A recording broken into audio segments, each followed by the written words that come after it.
Les 80 ans du Hiker. Michael Lanelli, bienvenue dans l'épisode du podcast consacré à l'anniversaire célébré par Hiker. Nous sommes ravis de vous accueillir. Quel anniversaire célébrez-vous chez Hiker? J'ai maintenant 23 ans. Déjà, cela ne me semble pas si long. J'ai l'impression que c'était hier, mais cela fait déjà 23 ans. Quelle était la taille de l'équipe à l'époque? L'atelier comptait environ 50 employés. Dans l'ensemble, il y avait très peu d'apprentis. Entre-temps, le nombre d'employés a légèrement diminué pour atteindre 30, mais il y a beaucoup d'apprentis. Les choses ont évolué différemment. En revanche, l'automatisation des machines s'est développée. Avant, beaucoup plus d'employés effectuaient certaines tâches. Aujourd'hui, toutes les tâches sont automatisées. Je pense que c'est le cours normal des choses. Et vous avez également quelqu'un qui s'occupe exclusivement des apprentis. Comment cela fonctionne-t-il? Oui, cela s'est développé. Nous avons commencé avec peut-être un apprenti par année d'apprentissage. On le faisait en parallèle.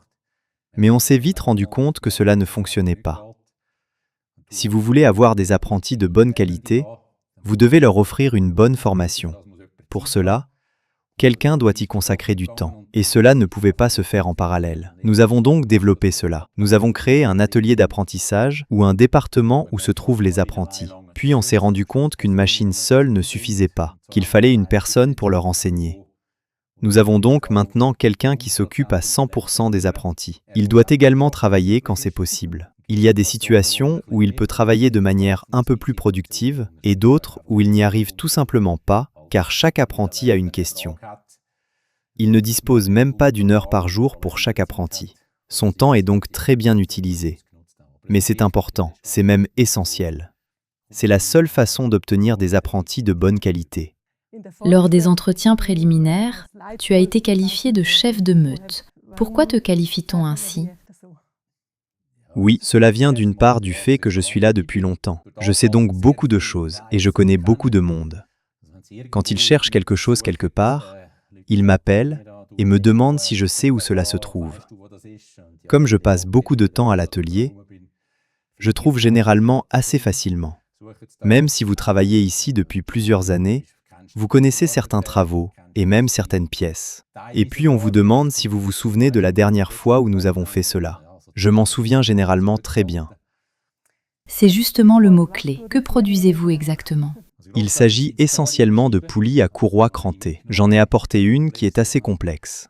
Notre activité principale consiste à réaliser la denture qui l'entoure. Beaucoup d'autres entreprises peuvent se charger du reste. La denture est notre spécialité. Mais nous préférons fabriquer des poulies dentées complètes, car la qualité est un tout. Il ne s'agit pas seulement de la denture, qui doit être de bonne qualité, mais aussi du reste. Nous y accordons beaucoup d'importance. Et je pense que lorsque nous disons cela, tout le monde se demande où l'on utilise une telle poulie dentée. Je n'en ai jamais vu. Un exemple typique est celui d'une machine à café, qui contient une poulie à courroie crantée. Sans poulie à courroie crantée, il n'y aurait pas de café le matin. Beaucoup seraient peut-être déçus de sortir de chez eux s'ils n'en avaient pas. Et le prochain sujet important est que pour qu'un téléphone portable soit un téléphone portable, il faut une poulie à courroie crantée dans ces machines, que nous produisons en partie. Sans poulie à courroie crantée, il n'y aurait donc pas de téléphone portable. Beaucoup auraient probablement une vie plus tranquille s'ils n'avaient pas de téléphone portable. Mais ils seraient probablement moins heureux s'ils n'en avaient pas. Le téléphone portable est sans aucun doute un bon exemple. Pour aller un peu plus loin, quel est exactement le rôle du roulement dans le téléphone portable? En réalité, le roulement ne fait rien dans le téléphone portable, mais il est nécessaire pour que les différentes pièces, dont certaines sont très fines et petites, puissent être assemblées afin que le téléphone portable fonctionne. Et comme on le sait, les téléphones portables ne deviennent pas nécessairement plus grands, mais ont tendance à être de plus en plus petits et plats, tout en offrant de plus en plus de fonctionnalités. Cela signifie que les composants qui s'y trouvent doivent contenir de plus en plus de pièces et que la machine positionne en fait les différents composants à cet endroit. Il est très important que cela soit absolument précis, sinon cela ne fonctionne pas. La poulie à courroie crantée n'est donc pas nécessaire dans le téléphone portable, mais dans la machine qui assemble le téléphone portable. Ah, d'accord. Est-ce que c'est aussi une poulie à courroie dentée que tu as apportée? C'est une version encore plus petite. Oui, c'est l'une des petites choses que nous faisons. C'est quelque chose que j'ai pu développer dans notre entreprise. Pas la poulie dentée, mais la fabrication de cette petite pièce. Avant, nous les fabriquions sur 3 machines différentes. C'était toujours compliqué et fastidieux. C'était tellement délicat, il fallait le prendre en main, le détendre. Cela représentait un grand danger. À un moment donné, j'ai pu présenter une demande d'investissement à mon chef. On disait alors que l'employé coûteux revenait, car chaque fois que je voulais quelque chose, cela coûtait généralement cher. Nous avons alors pu acheter une machine qui fabriquait la pièce en une seule fois. Au lieu de 3. Au lieu de 3 machines, une seule machine. Nous avons ainsi pu réaliser un grand progrès, plus précis et plus complexe dans une seule machine. Mais cela exige aussi beaucoup des employés. Pour cela, il faut du personnel qualifié qui puisse configurer et programmer la machine. Nous n'avons pas des milliers de séries, il n'y en a peut-être que 150 pour une pièce, ce qu'ils doivent faire avec. Mais c'était une bonne chose et cela fonctionne encore aujourd'hui. Quelles sont les compétences nécessaires pour utiliser une telle machine? Il faut avoir une très bonne imagination. Il faut aussi avoir des compétences techniques. Il faut savoir comment ça fonctionne, comment ça réagit. Surtout avec une courroie dentée aussi petite, tous les outils sont donc petits et précis. Il faut un peu de patience pour y arriver. Surtout après la mesure, ce n'est pas facile avec des poulies dentées aussi petites et fines. Oui, il faut vraiment avoir un très haut niveau de compétences techniques. Et la précision, c'est aussi ce qui caractérise Uiker. Peux-tu nous donner un autre exemple? Que signifie la précision? S'agit-il de millimètres? Qu'est-ce qu'un travail précis? Donc si nous avons un millimètre, plus ou moins 1 millimètre sur le dessin, tout le monde vient nous demander « Chef, qu'est-ce qui se passe? Il y a quelque chose qui cloche. » Pour nous, ce n'est pas de la précision. Le meilleur moyen de se représenter cela, c'est que la plupart des gens disent que les cheveux sont fins. Pour nous, l'épaisseur d'un cheveu n'est pas non plus une précision, mais plutôt environ 1/4 de l'épaisseur d'un cheveu. C'est là que l'on peut dire que la précision commence. C'est-à-dire que lorsque l'on veut tenir le cheveu en l'air, on se dit parfois que c'est fin, mais nous travaillons encore plus finement que l'épaisseur d'un cheveu. Mais pour nous, c'est normal. Nous avons les outils pour cela, nous avons les moyens de mesure pour cela. Donc oui, pour les profanes, c'est extrêmement fin, mais pour nous, c'est en fait normal. Mais c'est parce qu'on y est habitué. Et vois-tu aussi cette différence, qu'il s'agisse d'une largeur de cheveux ou de 2 largeurs de cheveux, à l'œil nu pour ainsi dire? Non, cela ne se voit pas à l'œil nu, il faut le mesurer. On le voit une fois qu'on l'a utilisé, c'est-à-dire lorsqu'on le contrôle, on dispose de certains instruments de mesure qui permettent de le déterminer facilement. Et si on l'utilisait dans la machine, on verrait le résultat final de la machine. On verrait la différence, si c'est dans la tolérance ou non. Parce qu'alors, la précision de positionnement du résultat final n'est peut-être plus aussi précise ou il y a un déséquilibre dans la machine. On le remarque tout de suite. Ce n'est pas simplement pour le plaisir que nous le faisons, mais parce que nos clients en ont vraiment besoin pour avoir ensuite une longueur d'avance sur les autres avec leur machine. Tu as également dit précédemment que d'autres entreprises peuvent faire certaines choses, mais que vous offrez l'ensemble. En ce moment, avec cette grande pièce, oui, c'est bien sûr le cas. Nous recevons parfois des pièces qui ne sont destinées qu'à être engrenées, mais c'est ainsi. Nous voyons également le lien entre l'engrenage et les pré-usinages. Et si l'on veut obtenir un bon engrenage, très précis, alors les pré-usinages doivent être très précis. Et cela est clair pour tout le monde dans l'atelier.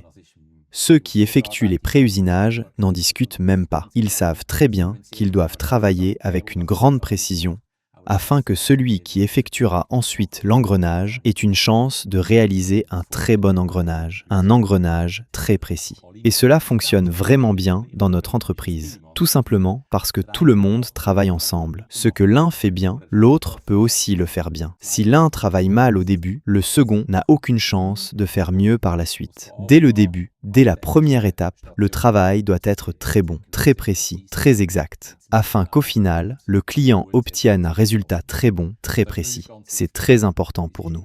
La précision est essentielle à nos yeux. Le respect des délais de livraison est très important pour nous. Nous respectons les délais promis à nos clients. Au final, la pièce doit avoir l'air neuve chez le client. Le client doit être satisfait lorsqu'il la déballe et dire qu'elle est belle. C'est la réaction que j'espère de la part des clients. Pour cela, nous devons bien faire notre travail afin qu'ils puissent réagir ainsi. Comme partout, il est judicieux de s'approvisionner auprès d'un seul fournisseur, ou plutôt d'une équipe ou d'une entreprise, dans l'idéal. C'est justement l'interaction entre les différents domaines, on a mieux la main dessus. on peut mieux s'accorder pour qu'au final, l'ensemble soit vraiment bon. Combien de machines avez-vous aujourd'hui? Au total, c'est une bonne question. Il y en a peut-être entre 40 et 50. Nous avons plus de machines que de personnel. C'est un choix délibéré. Mais notre gamme de pièces est également très large. Nous avons des pièces très petites, comme celles que nous avons ici. Il y a des pièces de taille moyenne et des pièces très grandes, qui ont un diamètre de 300 mm et plus. Nous avons ici une gamme énorme de pièces et il faut donc une gamme énorme de machines pour les fabriquer. C'est pourquoi nous avons plus de machines que de personnel. Restons encore un instant sur les machines coûteuses. Pourquoi celles que tu souhaites acheter sont-elles si chères? Il y a certainement une raison derrière cela. Au final, je veux obtenir des pièces de très haute qualité sur une longue période. Pour cela, la machine doit être de haute qualité afin de garantir la fiabilité du processus. La plupart du temps, la précision de la machine est beaucoup plus élevée. C'est pourquoi elle coûte plus cher. Plus le produit doit être précis, plus il doit durer longtemps, plus il coûte cher. Je dis maintenant qu'elle peut fonctionner de manière moins précise, ce n'est pas parce qu'une machine moins précise est moins bonne. Si les pièces ne nécessitent pas une tolérance aussi élevée, une machine moins précise suffit. Elle a alors aussi sa raison d'être. Mais chez nous, les pièces sont devenues plus complexes et plus précises avec le temps. Les moyens de production, c'est-à-dire les machines, devaient répondre à ces exigences. Il faut alors des machines de très haute qualité, capables de faire le travail à long terme. Sinon, la charge de travail des employés est importante. S'ils doivent trembler à chaque pièce, se demandant si elle sera bonne ou non, cela ne doit pas être le cas. Une bonne machine permet en effet de faire des économies. Exactement. Il peut fabriquer des pièces en toute bonne conscience. Peut-être même fabriquer en même temps sur une deuxième machine. Et ainsi, on a récupéré son investissement. Comment décrirais-tu de manière générale la culture d'entreprise d'Uiker? Je pense que c'est très familial. C'est aussi un peu lié à l'histoire. C'est une entreprise familiale. En fait, c'était la 3e génération. Puis, une nouvelle famille a repris l'entreprise, de nouveaux propriétaires, mais aussi un entrepreneur suisse. Tout a toujours été familial. On le remarque dans toute l'entreprise. Elle s'est développée de manière familiale. Elle a grandi, mais toujours dans un esprit familial. C'est ainsi qu'elle a évolué. Et il y a aussi une certaine proximité avec les employés, où l'on assiste en partie au haut et au bas lorsque quelqu'un a des problèmes personnels, comme je l'ai un peu entendu lors de la discussion préliminaire. Cela crée aussi des liens, une ambiance familiale. On se sent attaché aux employés. Oui, c'est comme ça. Nous avons beaucoup d'employés de longue date, dont certains ont pratiquement fait toute leur carrière dans la même entreprise, depuis leur apprentissage. Ces dernières années, nous avons vu partir à la retraite de nombreux employés qui avaient 30 ans ou plus d'ancienneté. Oui, c'est comme ça. Et quand on travaille plus de 30 ans dans la même entreprise, on est témoin de beaucoup de choses. Des choses agréables peut-être, comme leur mariage, la naissance de leurs enfants, voire de leurs petits-enfants, mais aussi des coups du sort qu'ils ont subis, personnellement ou dans leur famille. On est témoin de tout cela. Et on ne peut pas laisser tout cela à la porte de l'entreprise et le mettre de côté. On est impliqué et puis on remarque soudain qu'il n'est plus comme avant. On se dit alors, bon, d'accord, laissons-le tranquille. Il en parlera peut-être. Au bout d'un certain temps, on se rend compte que non, ça ne va toujours pas mieux. On lui pose alors la question et certaines choses ressortent, qui ne sont pas agréables, mais qui font partie de la vie. Alors tu restes solidaire. Tu essaies aussi d'exercer une influence, de dire « Écoute, pouvons-nous te donner une tâche qui demande moins de concentration pendant un petit moment afin que tu puisses le faire et puis tout rentrera dans l'ordre. » Tu pourras alors digérer tout ça. C'est difficile, mais c'est possible. Et il faut y aller ensemble. Oui, ce n'est pas toujours rose. Il faut rester solidaire en toutes circonstances. Puis les temps s'améliorent à nouveau et tout redevient normal. Et c'est alors agréable de revenir et de dire merci pour avoir un peu aidé, peut-être fait preuve de compréhension à certains moments. Oui, on fait de son mieux. La réflexion fait aussi partie intégrante de cette démarche commune. C'est aussi l'esprit d'équipe à l'ancienne. Trouver des solutions ensemble, s'entraider, se soutenir, et tout va mieux. Et parfois, le travail est aussi une distraction par rapport à certaines choses. Alors on s'est dit, oui, peut-être que je peux travailler pour mon bonheur, me distraire. Et comme ça, je ne suis pas toujours seul avec ça. Mais parfois, il y a aussi des moments où je dois partir plus tôt, et ce n'est pas un problème. Nous avons toujours réussi à nous débrouiller. Ensemble, on y arrive toujours. Cela montre que les employés ne sont pas des machines. Non, certainement pas. Je ne pense pas non plus que ce sera le cas à l'avenir. Les employés sont toujours nécessaires. Ils sont importants, et je suis également convaincu que, malgré toute l'intelligence artificielle, les employés seront toujours nécessaires à l'avenir, car ce n'est qu'ensemble, avec les machines, l'intelligence artificielle, mais aussi les employés, que nous pourrons continuer à fournir des pièces de qualité. Je suis convaincu que l'on aura encore besoin de nous à l'avenir. C'est justement un mot-clé passionnant, l'IA. Pouvez-vous déjà l'utiliser et comment ? Non, dans notre atelier, ce n'est pas encore vraiment d'actualité. Mais cela viendra bien sûr avec le temps. J'essaie d'intégrer un peu cette technologie, peut-être de la soutenir un peu. Mais à l'heure actuelle, nous n'utilisons pas encore vraiment l'IA dans notre atelier. Mais cela viendra certainement, comme toutes les technologies qui ont fait leur apparition.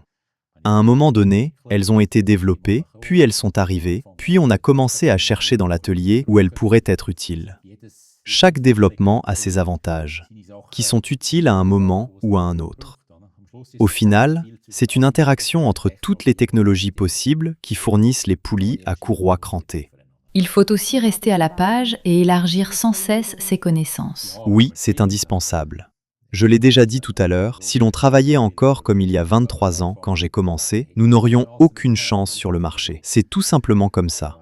Dans notre secteur aussi, cette technologie évolue de manière massive et rapide. Il faut donc rester à l'écoute et voir ce qui peut nous aider, où cela peut nous aider.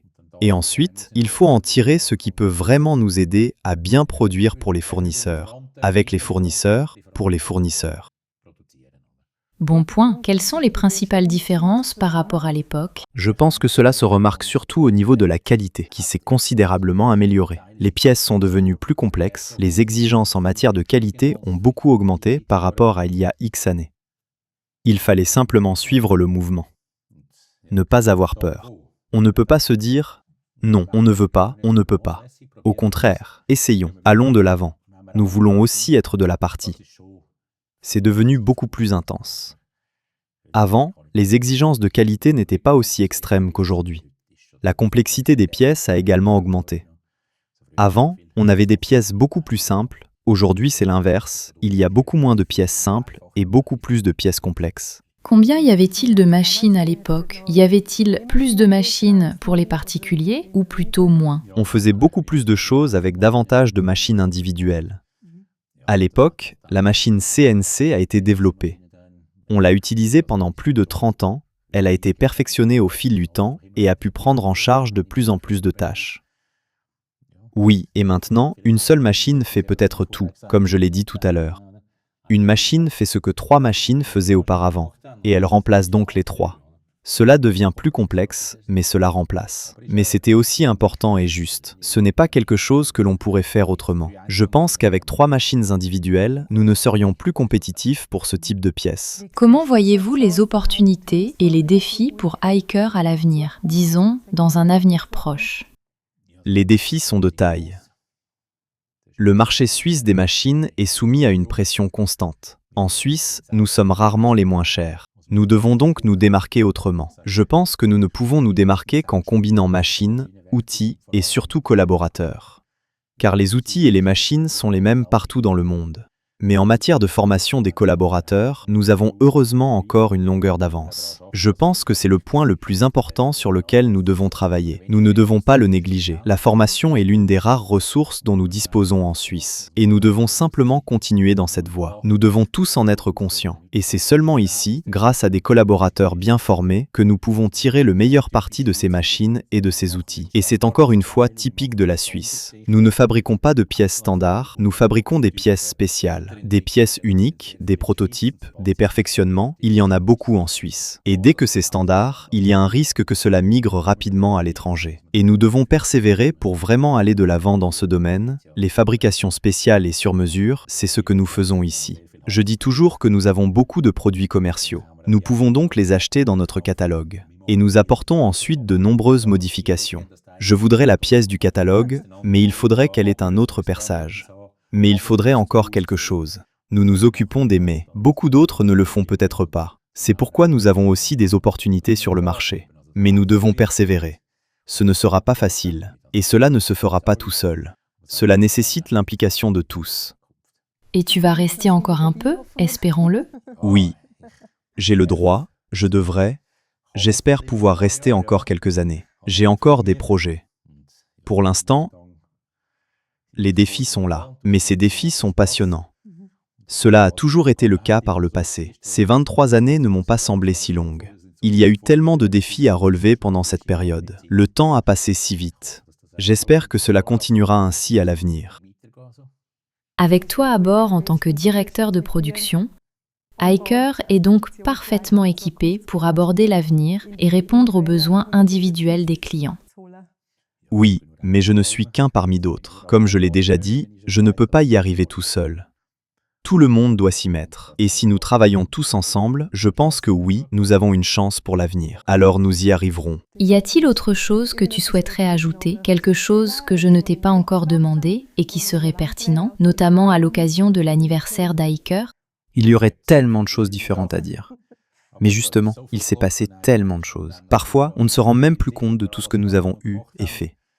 Il y a eu tellement de choses avec les collaborateurs, avec les apprentis, tout au long de l'histoire, le développement, tout. Des machines, des bâtiments, du personnel. Je pense qu'en choisir une seule serait presque injuste envers toutes les autres choses qui se sont passées. Je dirais que c'est la somme de toutes ces petites diversités qui fait notre identité. C'est ce qui rend ce travail agréable. C'est une belle conclusion, que cela vous plaît. On sent que vous aimez votre travail chez Hiker. Merci beaucoup, Michael, pour cette conversation passionnante. Bonne continuation. Merci, je vous en prie. 80 ans du Hiker, voilà encore un épisode passionnant de notre podcast avec notre invité d'aujourd'hui. Et si vous ne voulez manquer aucun épisode, suivez Hiker sur tous les réseaux sociaux. Restez à l'écoute.